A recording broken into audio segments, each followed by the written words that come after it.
So today I thought of the slogan. The slogan, honesty is our best policy. Like, where did that come from? What is honesty? What is a policy? What does that actually mean? How do I incorporate that into my life, into my recovery? And yeah, where do I apply this principle? And so when we look at policy, the word policy is actually a course or a principle of action. And so what recovery is doing is going to, once we understand what recovery is, it's actually giving us a new spiritually fit life. And so that's what recovery is. When we get into life, our life has been based on principles and courses of action. So we have these belief systems, which turns out to be a principle. A principle basically is a general rule on which I live on. And so has honesty been our policy, been our rule, been our principle, been our guiding force in our addiction? Personally, that is not true. My best policy in recovery was actually dishonest. I didn't even know that I was being dishonest. It was just the way of life for me. And so when I look at and unpack dishonesty, this is part of me playing God. This is prior to my recovery. I was playing God. I was God. I remember being at a homeless shelter in 2005 and finally getting into their treatment center. And one of their first projects was to draw a picture of the masks that we use. And so I drew a number of little masks that I would come up with. You know, like I used the mask of humor. I used the mask of anger and intimidation. All these masks that I present myself to the world around me to get what I need to get to be okay. And then the next assignment was discussing God as a higher power. Who has all authority, power, rule, reign over your life? Like, who tells you what to do or what you can't do? Who guides you? Who has governance? Who reigns in your life, and who has the rules of your life? And I had to whittle away everything but myself. And so basically, with that concept of God, I was playing God. And I used all these masks to cover up the true self, to be accepted by the world around me, to intimidate the world around me, to get from the world around me, to chug from the world around me, to consume from the world around me so that my needs were met, so that I would be okay. And so this, in my addiction, my best policy was dishonesty. And so what are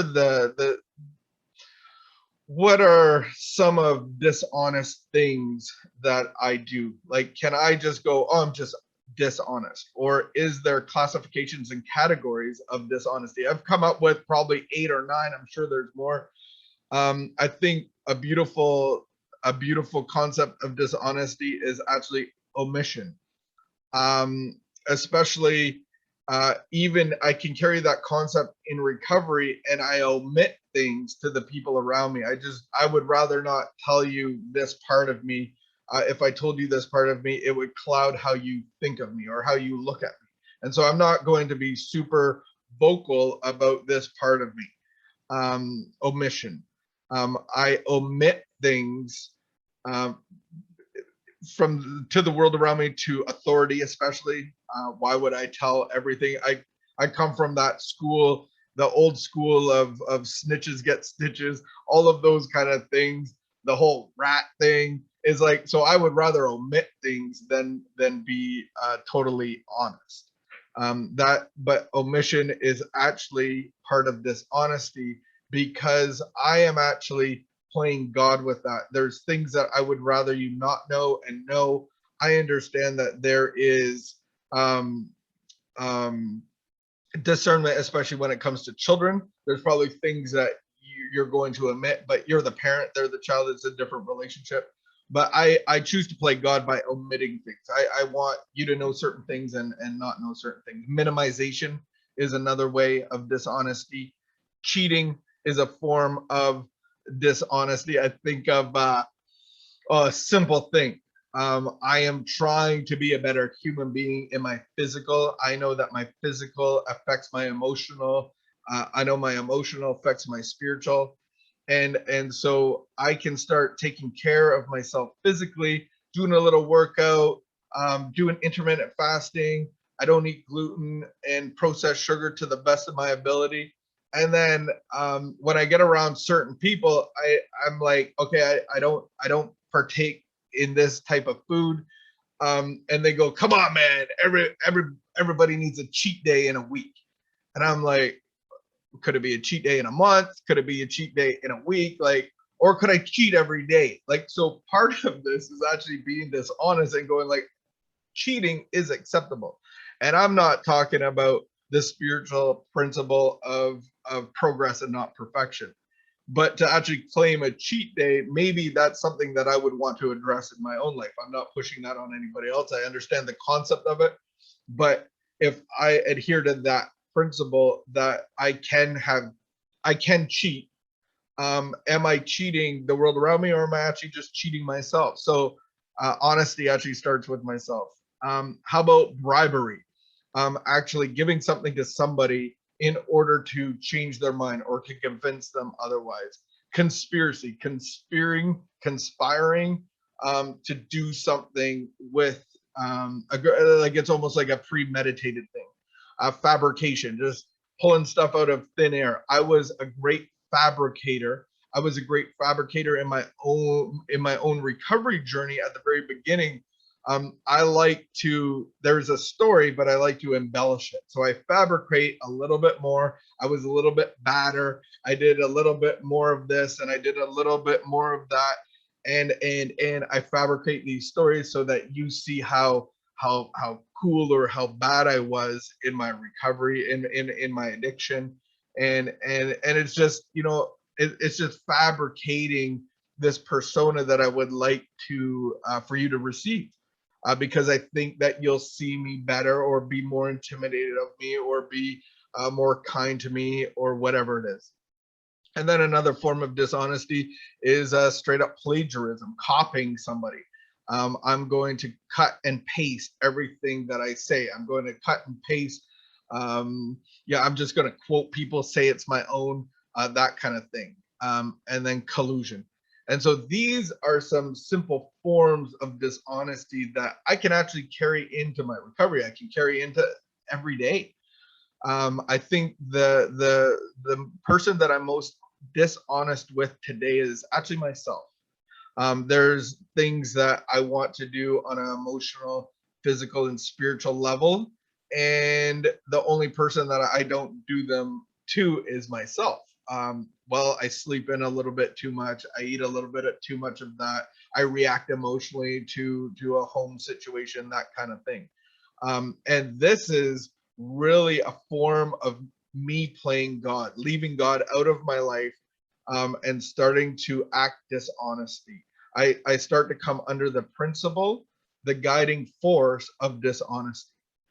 So that's why dishonesty and honesty, this conversation is so important in recovery, because this is how I play God. This is one of the things that I have to watch out for. There's 4 things that we watch out for. I have to be aware of this on a daily basis. Dishonesty is one of them.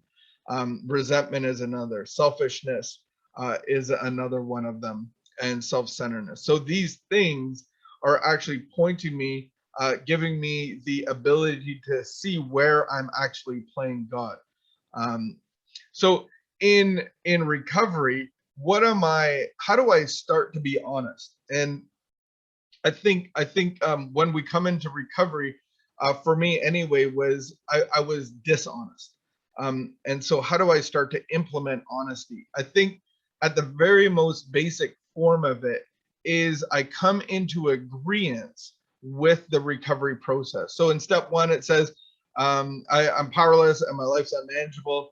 And I could be like, yeah, alcohol made my life unmanageable. And then I find out that, like, no, alcohol is my solution to my unmanageability. Oh, I tried to manage my life through alcohol, or I had no power of choice. I wasn't choosing to get drunk. This is where I'm powerless over, and I need a power greater than myself. And I'm like, oh, wow, I have to be honest about what my problem is. If I don't know what my problem is, how do I apply the solution properly? And so many people see these external problems, and I just want to include God in them. God, help me from, oh, take away this. And that's really a gospel of prosperity. I just want God to do for me so that I can get back to my life. I don't like this pain that I'm feeling. Can you just take this away, and we'll be good, and we'll high five each other. I'll acknowledge you. I'll give you the thumbs up, a little wink, wink, and thanks for the help, and I'll get back to it. The real honesty is really coming into agreement of what my real problem is. My real problem is that I have no choice whether I can drink or not drink. I have to actually come into agreement with that and go, this is a serious problem. I'm not making these choices. I'm not deciding whether I'm drinking or not. That in my mind, because I've been trying to control this problem for so long, I actually think that I'm actually in control of it, but I have no control over when I stop and when I start again. So many times in my life, I said, I'm never going to do this again. I'm just going to, you know, just hang up the gloves. I'm never going to do that again. And 2 weeks later, I'm back at it. So I have to really come under the honesty of acceptance of my first part of the problem, where it's I'm powerless. And then looking at the second part of it is that I have this spiritual life. I have this spiritual, the reality of we all are spiritual of nature. We are born with a spirit, and I'm trying to manage that that that problem. I'm trying to manage my spiritual condition. And so I have to start to understand that I have to live out of my spiritual condition, which is what we do. We call it in the big book, it says of Alcoholics Anonymous, it actually says we have a spiritual malady, a sickness. And so we actually live out of our spirit. Our life comes out of our spirit, manifests itself in our emotions and in our thinking, and out of our physical. And so when I add alcohol, I'm actually managing this irritable, restless, discontent condition that I was born with. I was born into that. I had this issue before I ever adopted alcohol as a solution. And so now I have to be honest about accepting what my problem is, that I have no power over alcohol or drugs or addiction or relationships or food or whatever it is. I try to control this. I play God, and then out of underlying problem is the real problem is I'm the manager of my spirit, and I have to give that up to the power of God, whatever that looks like. And in my early days, it was just God. It was just, there's a higher power, there's a maker of the universe, there's somebody pulling strings somewhere, and I have to give that job up to him himself. And so I have to be honest about my condition.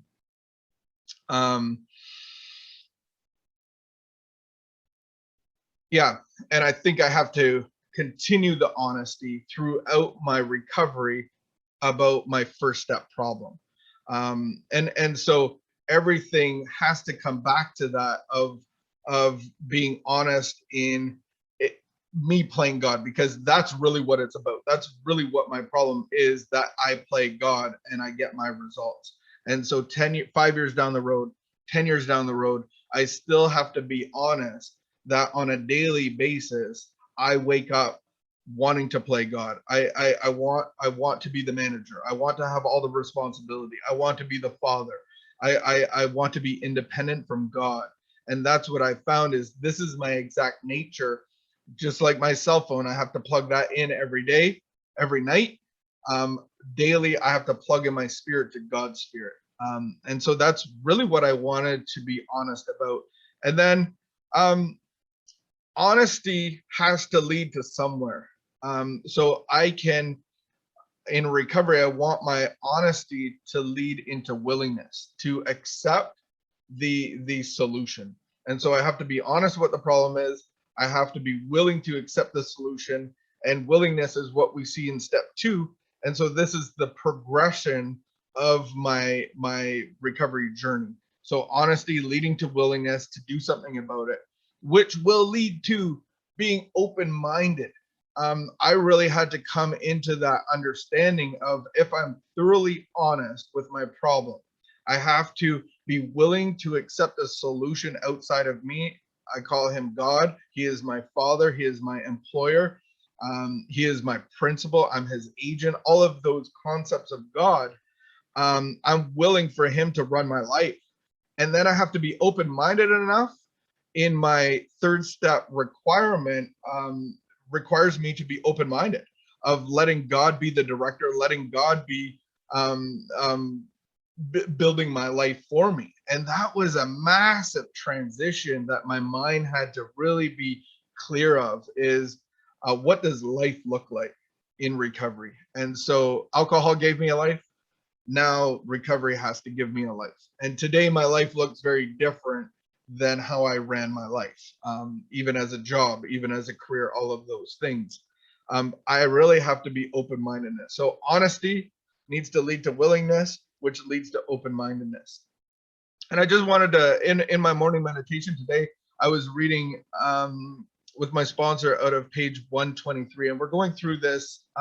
It's called The Family Afterwards. We're going through principles, and we're going through like really understanding what the rule of God is, as the governor, as the father, as the employer. What are these principles that we adhere to? I remember one principle that I heard to: hard work pays off.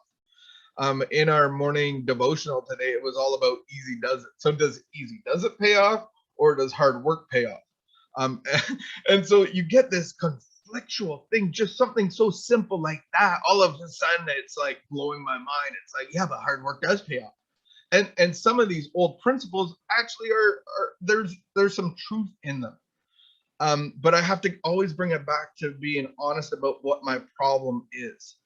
My problem is always that I want to play God.